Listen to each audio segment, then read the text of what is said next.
Howdy all, I am Adam the Renaissance Nerd, and we have arrived, my friends.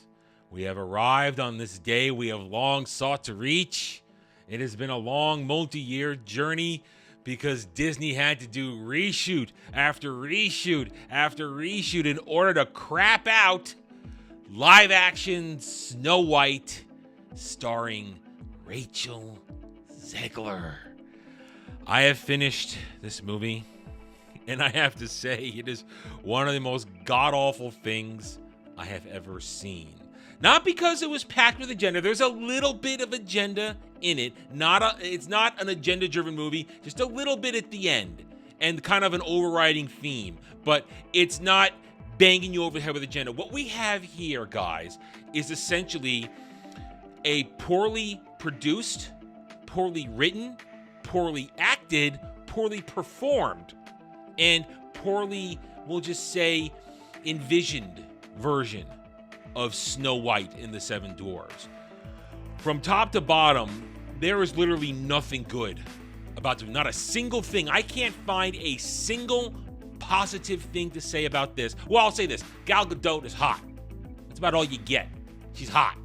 Other than that, there is no redeeming anything. This movie is not made for kids. You're going to hear an argument out there as we march through the next few weeks after you're finished watching this review, and we go over box office, and hopefully Zegler has a meltdown, and we cover that. You're going to hear a lot of, "Why are you angry white old men covering this? It was made for children. It was made for little girls."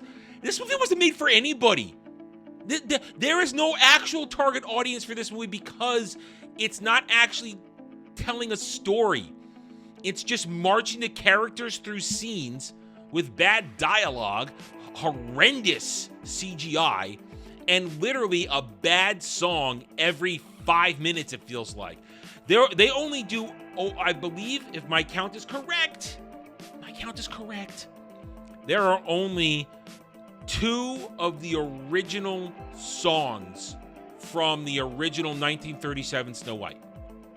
The other 6 or 7 songs in here are original to this god-awful movie, sung by people who should not be singing. That includes Rachel Zegler. All right, so here's how we're going to do this. I'm not going to march you through this story bit by bit like we would with a normal review, because you know the story of Snow White. Mother dies, father remarries evil queen stepmother. Evil queen stepmother kills father, makes Snow White a servant. Evil queen can't stand this. She's no longer the fairest in the land. Snow White is forced to flee. Huntsman doesn't kill her. Supposed to bring back a beast's heart, an animal heart. We'll get to that in a minute. And then she stumbles onto the dwarves, who decide to protect her. Then evil queen, finding out that Snow White isn't dead, goes crone, poison apple, dies, or sleeping curse. Prince, who had been kind of wooing her for the whole movie, shows up, kisses her after the dwarves had driven off and killed the crone queen. That's the basic story that Disney portrayed in 1937. That is not what you get here. I'm going to touch on the major points, remark on the bad of everything, and then we're going to be done.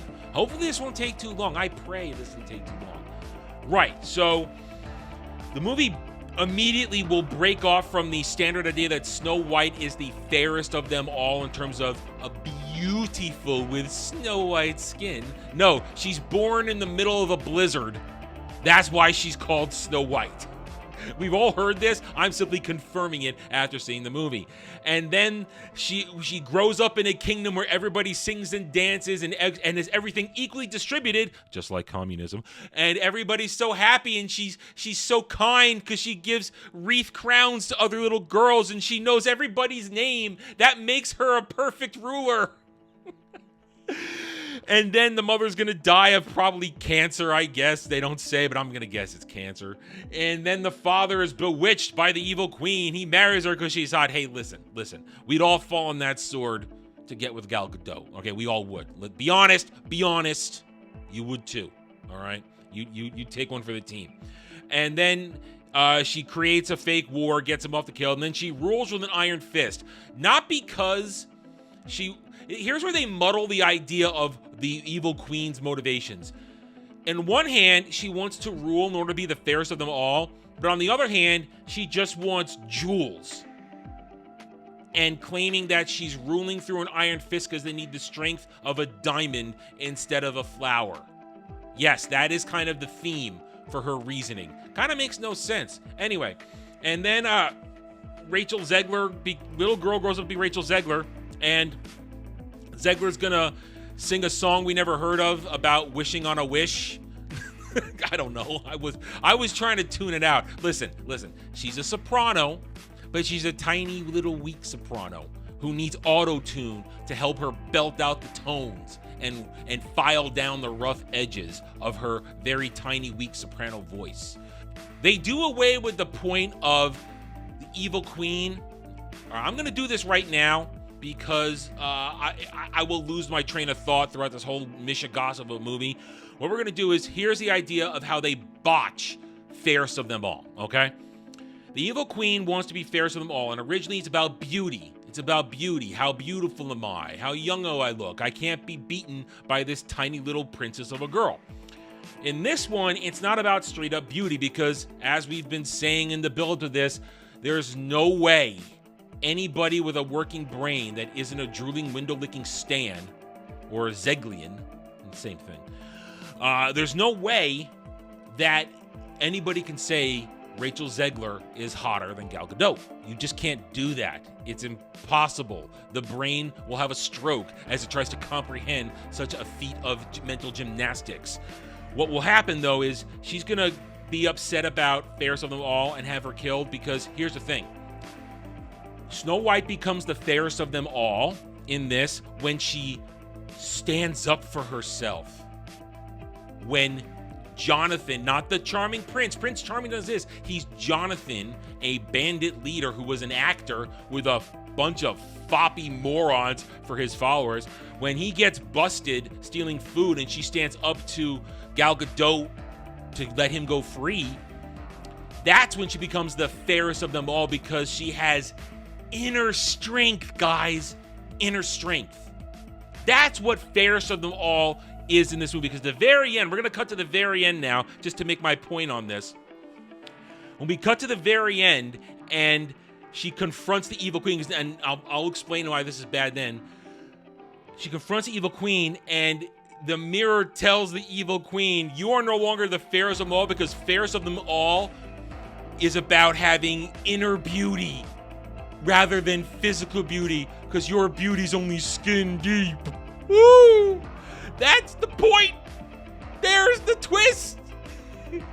She's not hotter. She's got inner beauty to go with her hairy back and unibrow. That's what we got. All right, so that is how they've botched the idea of fairest of them all to try and convince us that Rachel Zegler Snow White is more fair and balanced than evil Queen Gal Gadot. Rest of it, we're going to bull right through it best we can. It's a mishmash of butchery. There's horrible dialogue throughout this whole thing. The delivery is terrible.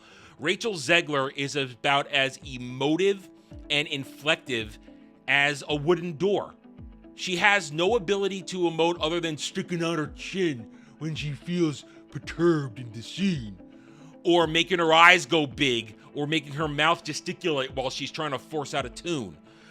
She can't deliver her lines with any sort of power. They all are the same. It's as though she's just talking her way through the lines. I'm just delivering the lines. I'm just talking. It's as though she has no ability to act. I know. Wild conclusion we've reached, isn't it? But there's this one scene where she's confronted with the huntsman, because the evil queen says to the huntsman, go out and kill her and bring back her heart. You know, the classic idea of put the heart in the box and that. Well, they go picking apples, and she's picking the apples, and you see this tiny little shadow behind her, and she turns around, and the huntsman's like this. I'm gonna kill you!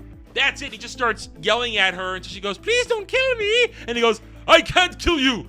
Run away! That's the extent of the sin. Him yelling, run away! And her going, what will I do? Ooh, ooh. That's it. And then he doesn't even cut out a beast's heart and put it in the box. He puts an apple in the box. What's in the box? They don't even give you the decency of following that much of the story.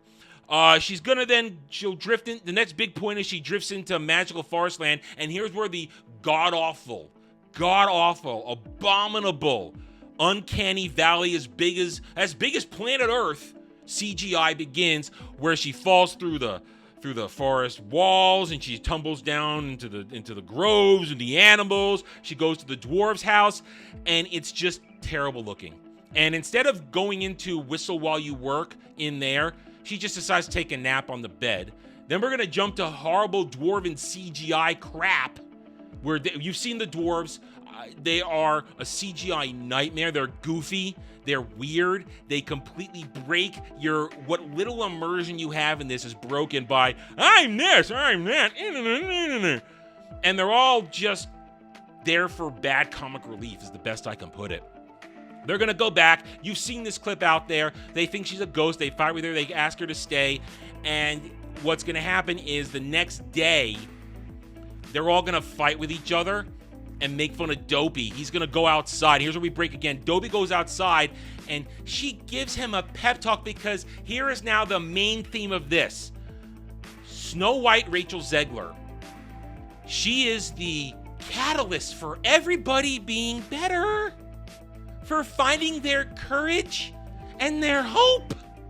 Because Dopey doesn't like that he's made fun of. He's not really Dopey. Unlike the actual Disney version where Dopey's a goddamn retard. He's a retard in Disney 1937 animated movie. He's retarded. This one, he's just afraid to speak. And she'll give him the courage to speak first by teaching him to whistle. And then we're gonna go Whistle While You Work. Instead of having it be the animal sequence in the original where she and the animals clean up the dwarves' house, no, she makes all of them whistle while they work in an extended, strange version of the song, and then she just stands there while they clean up. Doesn't do a damn thing. They all clean, and she directs traffic because she gave them the willpower and courage to clean. Other major breaking point, as I mentioned earlier, there's Jonathan, the Bandit King, who was freed by Snow White when he was captured by the Queen the first time, and now he's got his band of weirdos who are wearing hoodies. I'm going to tell you this. Go back and look at the leaked pictures. I don't want to put them up here because I don't want to test the waters on that from way back in the day. Point is, you go back and look at that, it's the exact same people.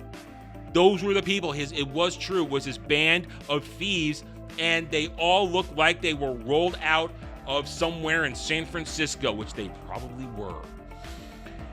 They're wearing hoodies. They've got mismatched clothes. Only two of them have any lines whatsoever. This one little dude who's barely taller than a dwarf. I'm the master of crossbows, but I don't have one. But if I had one, you'd know. And that'll come back later. He basically is annoying, and then Jonathan is made to be the big bandit prince who still believes in her father's dreams. They're going to have another song where they sing at each other about Prince's problems, and she gets to talk back to him, and then there's going to be a fight with a bunch of guards, and he's going to take an arrow for her in the chest after she saves all of them with the animals. She has to save them, and then he's going to be healed by the dwarves. Then they have a romantic singing thing. So you've got all this extra shit going on, which is where I'm going with this now.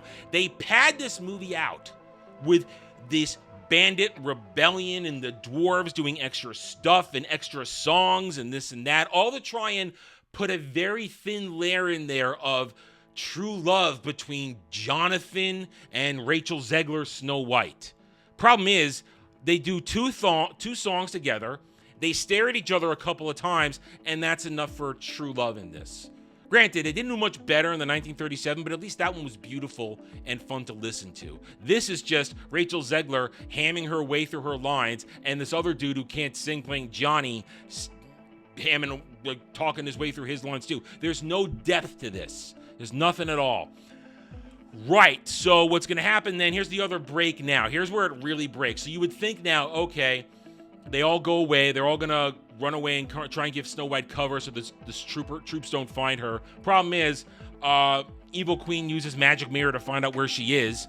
And Evil Queen's going to now go crone and do the poison apple routine. So we get through all of this because Jonathan gets captured by the queen and thrown in the dungeon with the huntsman, who's still alive for some reason. And she's going to do the poison apple, go there. Snow White's going to eat the poison apple, pass out, all that kind of stuff, except instead of how it originally goes in the 1937 version, where the dwarves come back and literally chase her to death.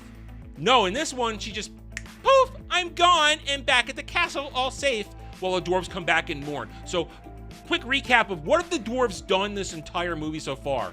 They sang about Hi-Ho in horrible CGI mine. Dopey gets to be a story of finding your inner strength instead of being a retard. Doc, as I mentioned, he's the one that heals Jonathan's wound. And that's kind of it. Then they're going to mope at Snow White's sleeping grave until Jonathan escapes because he tells the huntsman, I had lost all hope and bravery and courage until I met Snow White Rachel Zegler, who gave me the hope and courage to go on. That's his motivation, not love. I found hope and courage. So they're going to break out. He's going to go there. We get true love's kiss. Only problem is now the evil queen is still at large. So we still have 20 minutes left of this movie that they have to manufacture an ending for because they've gone away from the original 1937 game plan. So you think you're going to get the dwarves going to war because Jonathan says, I know a way to sneak in. You see the dwarves are sneaking into the castle. But no, you know how it ends? Here's how it ends. I'm going to tell you how it ends. So, Evil Queen failed to kill Snow White with a poison apple. So you know how Snow White's going to beat the Evil Queen? With singing and member berries. I kid you not. Snow White's going to arrive in the town wearing a nice little commie red hood and cape. And then she's going to start singing, and all the women and a few old men are going to line up behind her as they're marching towards the gate. She's singing, they're singing, and it's her and a bunch of diverse women. I should have mentioned this earlier. The kingdom is very diverse. You find this Germanic kingdom is filled with everybody from all types of blacks to browns to Asians to whites to uglies. There's no other beauty in this kingdom. Nobody's pretty, nobody's handsome. They're all ugly. So it's literal an army of singing women marching towards the gate. I kid you not. And then she gets there. The queen comes down, tries to do the bullshit of, you need strength, not wilted flower to rule. And she tries to get Snow White to kill her. Snow White doesn't do it. And then when the guards are about to kill her, Snow White uses member berries to turn the tide. Baka? Yeah. Remember Adex? Remember TIE Fighters? Oh, remember Jawas? Remember Tatooine? Remember the torture droid? She actually says, I know your name. I know your name and your backstory. I know your name and your backstory. Don't you remember how under my father's communism, we all shared everything? Isn't it great? And they all literally say, I remember. I remember. I remember. Yes, I remember. And then they just don't fight. And they drop their weapons because she beat them with kindness and member berries. And then the queen tries to kill her with the dagger. But the dude, who's the greatest crossbow man in the land, shoots her in the hand. And then she runs up top to her throne room. Mirror, mirror on the wall, why am I not the fairest of them all?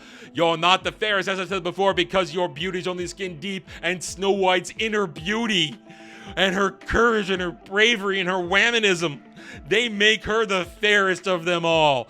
And then she breaks the mirror, and the mirror turns her into black dust and sucks her into another dimension, and Snow White just stands there going, in a Rachel Zegler failed emote kind of way.